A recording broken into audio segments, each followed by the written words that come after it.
quería continuar este domingo con el Salmo 103, que tiene que ver con un salmo de alabanza que a la vez es un salmo de gratitud. Y a propósito pedí también que cantáramos 10.000 razones, porque los autores de 10.000 razones, ambos británicos, bueno, uno británico y por lo menos ellos se basaron en el Salmo 103 para componer esta canción, ¿no? ¿Y por qué 10.000 razones? Por decir que hay demasiadas razones para dar gracias a Dios. No necesariamente porque es un número especial, sino porque son muchas. Y les quedó bonita la canción, una canción que ya se ha convertido prácticamente en un himno. Esta es otra de las canciones contemporáneas que ya está clasificado como un himno, ¿no? Eso lo digo porque a veces nosotros relacionamos himnos solamente con los himnos que tienen 200 años de antigüedad, 100 años de antigüedad, pero este ya es otro canto que está relacionado con un himno. Tiene 3 estrofas muy buenas y un coro que expresa, yo creo, el sentir del Salmo 103. Y miren ustedes, queridos, que este Salmo 103, que también es llamado el coro de Aleluya de David, David se dirige a su alma. O sea, David no le dice al pueblo de Israel, pueblo, alaben a Dios, sino que David le dice a su alma, bendice al Señor, agradece al Señor, ¿no? Da glorias al Señor.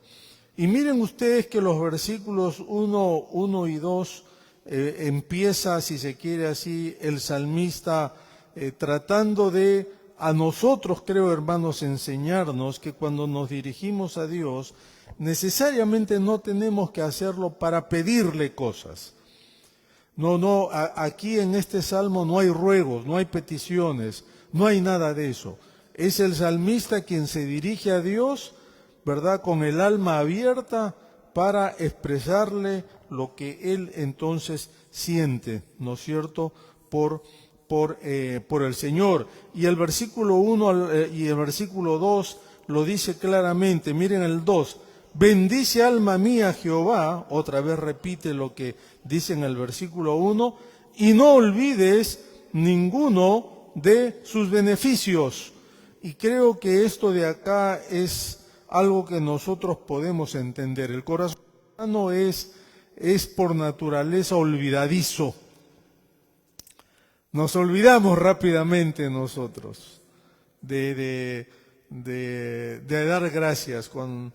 Y a mí me parece, queridos, que es bueno que el salmista nos recuerde y diga, no olvides ninguno de los favores que Dios te ha hecho. No olvides ninguno. Y miren ustedes que cuando nosotros entendemos que el salmista se dirige a su alma, como dicen algunos ¿verdad?, estudiosos de la palabra, el alma básicamente es el centro de lo que es el ser humano. El corazón es el ser humano. El alma fue creada para alabar y bendecir a Dios, para disfrutar de la armonía con Dios, para disfrutar de la comunión con Dios, para deleitarse de los favores de Dios. Y por lo tanto, entonces, lo que el salmista está diciendo acá es algo que nosotros creo que claramente podemos entender. Solo el alma que está en contacto con Dios puede entender y puede estar agradecido por todos los favores que el Señor ha hecho en nuestras vidas.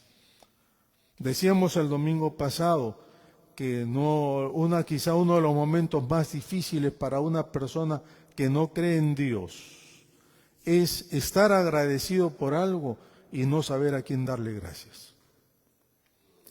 Pero cuando nosotros encontramos el favor de Dios, sabemos entonces a quién darle gracias. Y eso es porque entonces nuestra alma ha sido justamente hecha para ello.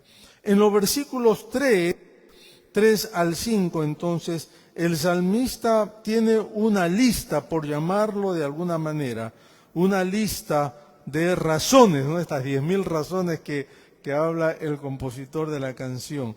Una lista de razones por la cual hay que alabar, bendecir, agradecer a Dios. Y miren, el versículo 3 empieza con lo que debería ser el principio. Dios es quien perdona todas tus iniquidades. Dios es el que perdona todas tus maldades. Así empieza el versículo 3. Y creo que hay una razón para esto.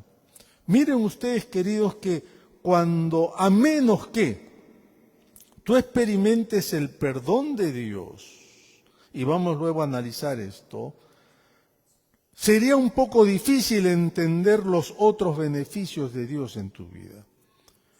A menos que una persona haya experimentado lo que es la gracia de Dios, como veíamos el domingo pasado. Le va a ser difícil entender, por ejemplo, la sanidad de Dios que lo menciona acá. El rescate de Dios que menciona el salmista.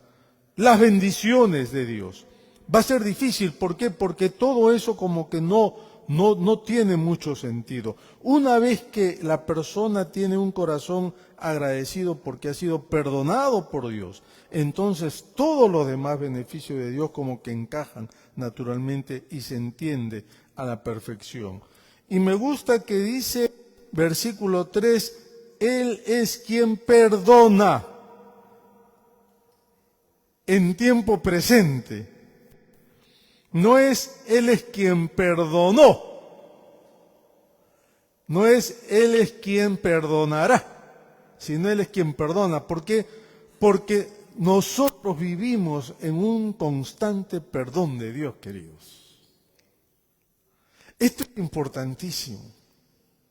O sea, Dios no solamente nos perdonó el momento que nos convertimos a Él, sino que el Señor cada momento nos perdona porque Él sabe que nosotros tenemos la tendencia justamente a hacer el mal. Y miren ustedes, queridos, que entonces el Señor luego dice, ¿verdad? David, dice, Él es quien sana todas tus dolencias. Versículo 3, las enfermedades del cuerpo y del alma, nos dice la palabra, entraron al mundo por el pecado, ¿no? Romanos nos habla de eso, que todo lo que es las consecuencias del pecado, incluyendo la muerte, entraron entonces al mundo por el pecado. Y cuando entonces el pecado es perdonado, el creyente encuentra que sus enfermedades físicas del alma, dolencias también emocionales, son sanadas. Los antiguos decían cuerpo sano en mente sana, ¿no? Y yo creo que sería también propio decir cuerpo sano cuando el espíritu es sano. Porque cuando Dios te sana el espíritu, entonces hay enfermedades que desaparecen por completo. Me contaba un hermano de una iglesia que desde joven él había vivido afligido con un asma, esos asmas crónicos, que el pobre, siendo un hombre relativamente joven, 40 y pico de años, el hombre tenía que dormir sentado porque se ahogaba, la cosa esa que se echan a la boca prácticamente ya no le hacía ningún efecto. Y la vida del hombre era un martirio.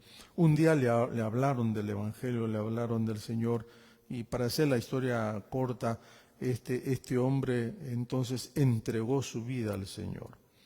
Y entrega su vida al Señor. Y luego, al día siguiente, cuando se despierta, se da cuenta de que había dormido sin ningún problema. Entonces el hombre estaba totalmente desconcertado, le preguntó a la esposa y la esposa dijo, bueno, dice, sí, ¿No has tenido ataques? ¿Has dormido bien? Esa noche hizo el intento de dormir acostado y durmió como un bebé de meses, como se dice. Y él me contaba y me decía, pastor, ¿es posible que cuando yo me convertí a Cristo y le entregué mi vida y le pedí perdón, el Señor no solo perdonó mis pecados, sino que también sanó mi cuerpo? Y yo le dije, claro que es posible. Y es así, porque el Señor ha prometido no solamente perdonar nuestras maldades, sino sanar nuestras dolencias. Sin necesidad de pedírselo, el Señor los sanó. ¿Se acuerdan cuando al Señor Jesús venían los cojos, los enfermos, y el Señor les decía, ¿no? Tus pecados te son, ¿qué cosa?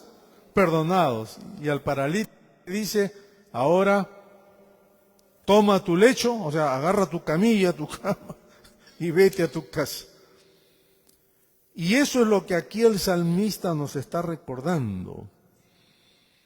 Hermanos queridos, y esto no es por ser alarmista ni mucho menos, pero cuántas enfermedades que nosotros padecemos, en verdad, son consecuencia de nuestros propios pecados. Es cierto, comemos mal, es cierto, tratamos nuestro cuerpo y todo lo que ustedes quieran. Todo. Y Marcos seguramente va a estar de acuerdo conmigo en eso. Pero saben, la principal razón muchas veces, no digo siempre, pero muchas veces, de enfermedades crónicas puede estar justamente en pecados no confesados, pecados no perdonados, pecados que te van acabando. Eso es lo que dice también, ¿no es cierto?, la palabra de Dios, que el corazón sano alegra el rostro, como diciendo, vivifica el rostro. Y esto es lo que aquí estamos viendo. Pablo en Corintios lo pone de una manera mucho más fuerte todavía. Hablando en Corintios 12, Pablo va a decir, el que come la cena o toma la cena indignamente, o sea, sin haber confesado sus pecados delante de Dios, está tomando y comiendo juicio para sí. Y luego Pablo añade esas palabras que no nos gustan mucho.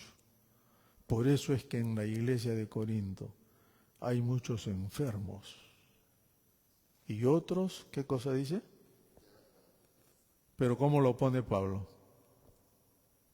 Y otros ya están durmiendo. En otras palabras, ya murieron. Ahora, eso a nosotros tiene que hacernos, hermanos, tomar conciencia entonces de la gratitud que debe haber en nuestras vidas de parte de Dios, que el Señor no solamente nos perdonó, nos rescató, ¿verdad?, nos libró del pecado, sino que el Señor a su vez también nos sanó, como dice este versículo, ¿no es cierto?, sanó todas nuestras dolencias, sana todas nuestras dolencias. Miren el versículo 4, el que rescata del hoyo tu vida, el que rescata del hoyo tu vida. La mejor traducción es el que te libra de la muerte. Esa es la mejor traducción, porque hoyo aquí significa muerte literalmente. Dios es quien te libra de la muerte. Y miren lo que dice acá. Yo creo, hermanos, que muchas calamidades, los hijos de Dios, de muchas calamidades los hijos de Dios son librados, sea que nos demos cuenta o no nos demos cuenta.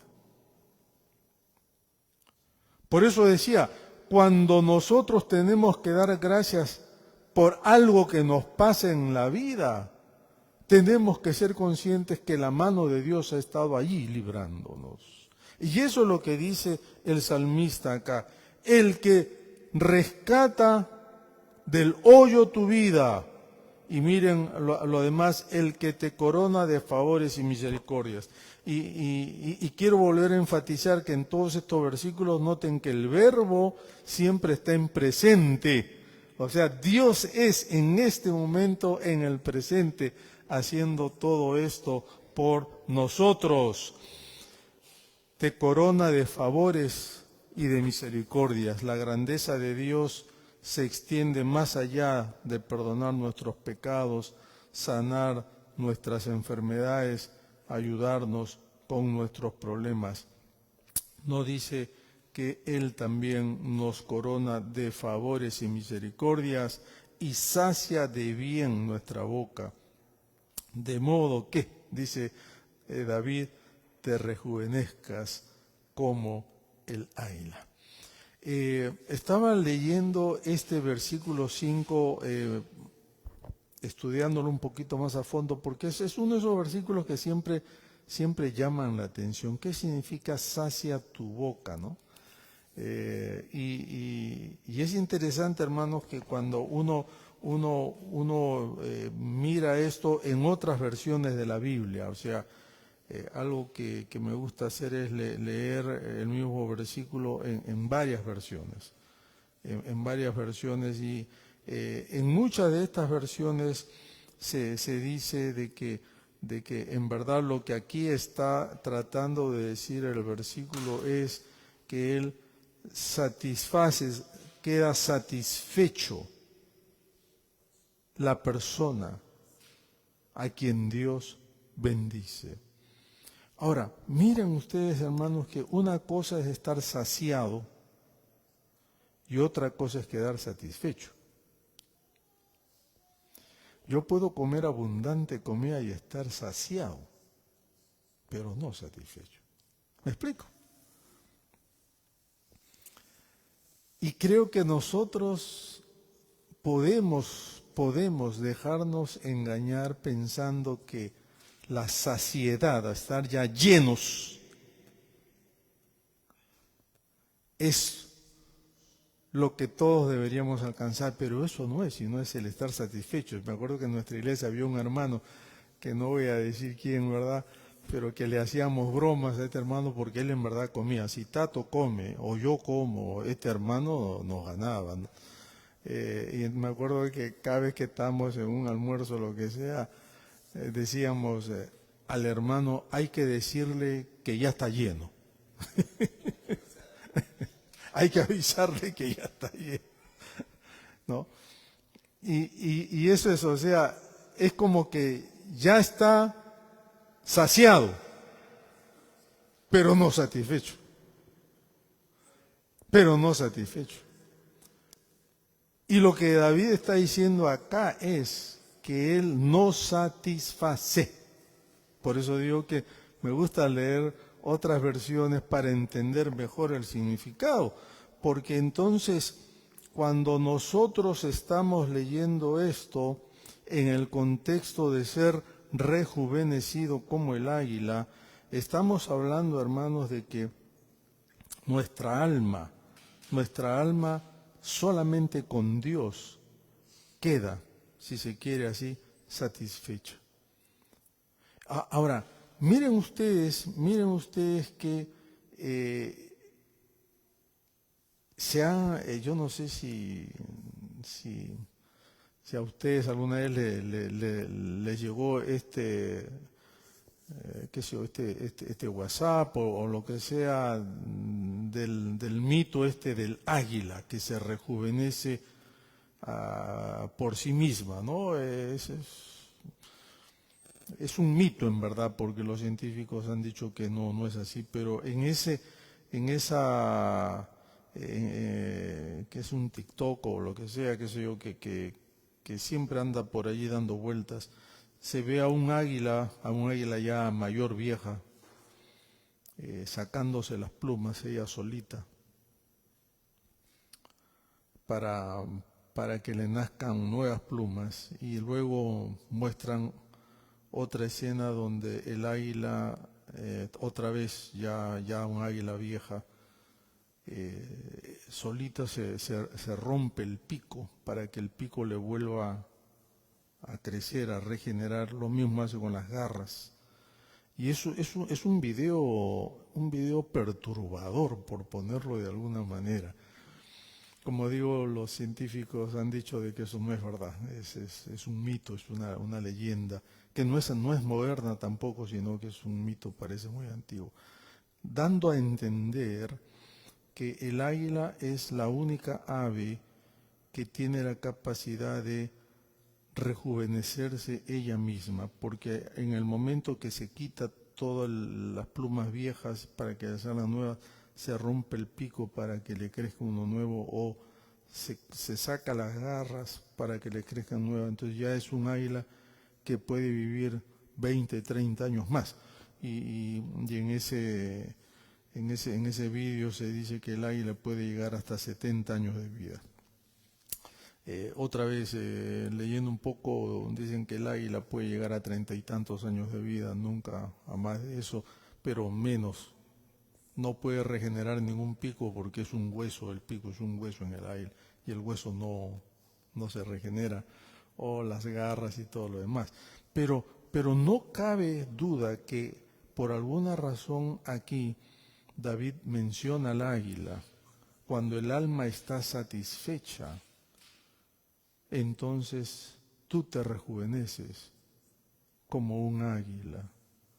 ¿Por qué? Porque el águila sí en la Biblia aparece muchas veces y aparece como un símbolo de fuerza, un símbolo de todo lo que es grande. El águila puede volar a 10.000 pies de altura.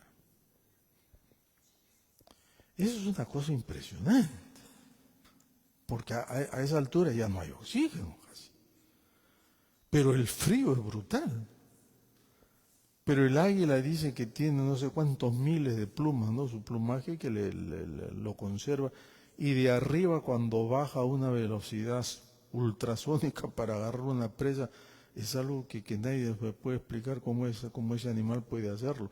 Pero todo eso mostrando la fuerza de este animal, que puede trascender alturas, que puede de alguna manera, si se quiere así, como que animar, que esa es la forma en que Dios bendice a sus hijos. Y todo eso me hizo pensar, hermanos, que cuando el alma está satisfecha, como dice el salmista acá, ¿no? Por eso es que hay varios personajes de la Biblia que dice la palabra, murieron llenos de días. Murieron llenos de días. Y me puse a averiguar qué significa eso. Y miren hermanos, interesante esto. Abraham, Génesis 27, para los que tienen sus Biblias ahí, Génesis 27, versículos 7 al 10. Y estos fueron los días que vivió Abraham, 175 años, y exhaló el espíritu y murió Abraham en buena vejez, anciano y lleno de años. Génesis 25, 7 al 10. Isaac, Génesis 35, 27 al 29. Y fueron los días de Isaac 180 años, y miren, y exhaló Isaac el espíritu y murió, y fue recogido a su pueblo, viejo y lleno de días. Moisés, Deuteronomio 34, 7. Era Moisés de edad de 120 años cuando murió. Miren esto, sus ojos nunca se oscurecieron, ni perdió su vigor. Tremendo, ¿no? Job, 42, 10 al 17. Después de esto, después de todo lo que le había pasado a Job, ¿verdad? Y Dios lo restaura. Job vivió 140 años y vio a sus hijos y a los hijos de sus hijos hasta la 4ª generación. Y murió Job viejo y lleno de días. El propio David, Primera Crónicas 29, 28, hablando de David, dice, y murió en buena vejez, lleno de días. Y esto de lleno de días literalmente significa murió con una vida que había tenido propósito y razón de vivirla. Yo recuerdo en una cita médica, ¿verdad? Ahí esperando que el médico nos atienda, había un señor de edad. Y el señor medio que hablaba solo, parecía un poco amargado. Y en un momento el señor dice, la verdad que yo no sé quién inventó la vejez, pero la vejez es el peor invento que hayan podido hacer. Interesante, ¿no? Porque eso contrasta con lo de estos personajes de la Biblia, que murieron viejos y llenos de días. O sea, en todas lo que llamaríamos sus facultades, murieron entonces llenos de años. Y David entonces está hablando de todo esto. No sabemos qué edad tenía David cuando escribe este salmo. Tampoco no sabemos en qué circunstancias lo hace. Pero podemos por lo menos nosotros intuir que David estaba recordando todo lo que él había pasado, y por eso es que estaba dando gracias a Dios y estaba recordando todo esto. Cuando uno entiende entonces que el Señor perdona los pecados, sana nuestras dolencias, nos rescata del hoyo, el que nos corona de favor y misericordia, el que deja satisfechas nuestras vidas, que nos rejuvenece, etcétera, etcétera, etcétera, entonces, hermanos, tenemos más de 10.000 razones para dar gracias a Dios. Y razones que vendrán y vendrán y vendrán conforme nosotros podemos entonces recordar todo lo que Él ha hecho por nosotros. Y yo decía que ahora que ya nos acercamos al Día de Acción de Gracias, es bueno recordar todos los beneficios del Señor, como dice el Salmo 103, versículo 2. Es bueno recordar todos los beneficios del Señor, tener un corazón agradecido, ¿no? Como del leproso, ¿se acuerdan que vimos hace un par de domingos atrás? Que vuelve para dar gracias a Dios por lo que había recibido.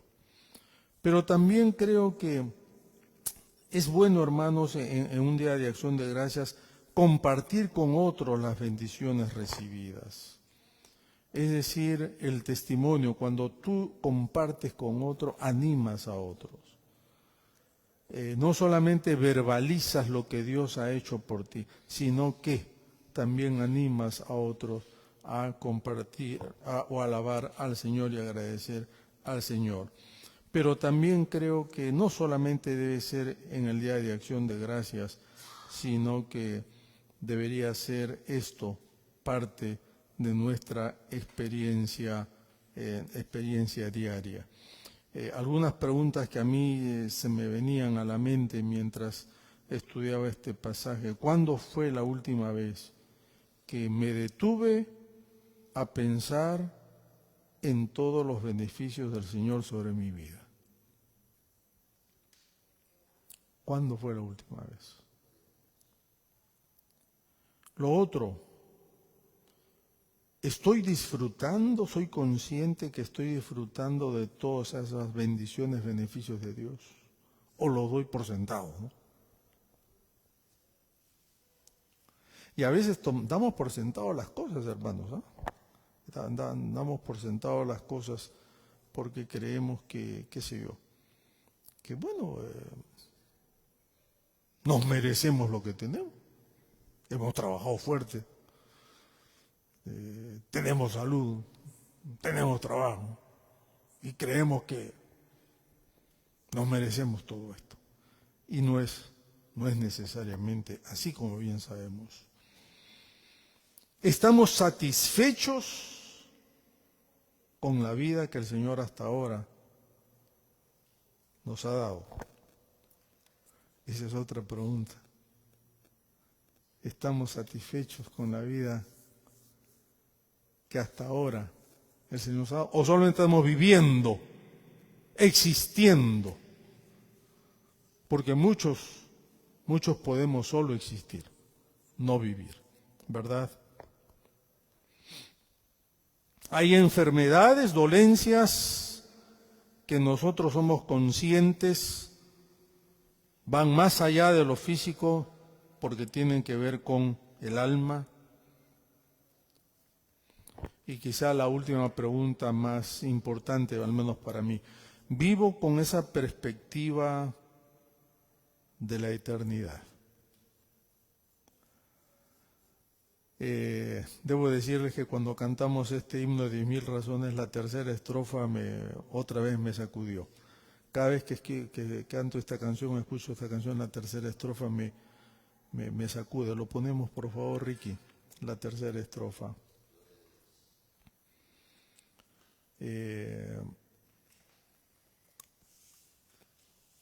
Porque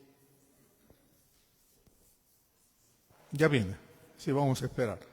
Sí, porque en esa tercera estrofa el autor hace mención que cuando estemos entonces en la eternidad con el Señor, ¿no es cierto? Habrá como 10.000 razones más para estar a su lado y para agradecerle por todo lo que Él ha hecho por nosotros. Bueno, ahí está, ¿no? Y en ese día, cuando ya no tenga fuerza y se acerque ya el final, aún así, te seguiré cantando por 10.000 años y la eternidad. ¿Lo cantamos? ¿Podemos cantarlo? ¿Sí? Y en ese día, cuando ya no tenga fuerza y se acerque a el final, aún así te seguiré cantando. Por 10.000 años hay la eternidad. Otra vez. Y en ese día, cuando ya no tenga fuerza y se acerque a el final, aún así te seguiré cantando. Por 10.000 años. Ricky, la estrofa ahora, el coro. Que todo lo que soy haga al Señor, su santo llanto es. Con todo mi ser cantaré, su nombre alabaré. Que todo lo que soy bendiga al Señor, su nombre santo es. Con todo mi ser cantaré, su nombre alabaré. Amén. Estamos listos para alabar a Dios por 10.000 años y la eternidad. Qué tremendo es eso. Queridos, este Salmo 103 que sea el salmo que tal vez podamos leer en la cena navideña. Y recordemos de esta manera todo lo que el Señor ha hecho por nosotros. Vamos a orar. Padre, gracias porque tenemos más de 10.000 razones, Señor, para alabarte, para agradecerte. Gracias porque el salmista nos lo ha hecho recordar y ahora queremos decirte que aquí estamos delante de ti para decirte gracias, Señor, gracias. Gracias porque eres bueno, gracias por la salvación, gracias por el perdón, gracias, Señor, por todos los beneficios que has derramado sobre nuestras vidas. Gracias, Señor, gracias. Señor, que nuestros corazones nunca se olviden de agradecerte y de alabarte. Porque, Señor, así pasaremos la eternidad contigo, alabándote y agradeciéndote también. Gracias por esta congregación. Bendice a cada uno de mis hermanos y hermanas que están acá. Bendice a aquellos que no han podido estar. Acompáñalos donde quiera que estén. En el nombre de Jesucristo oramos. Amén, amén, amén, amén. Carlitos, por favor.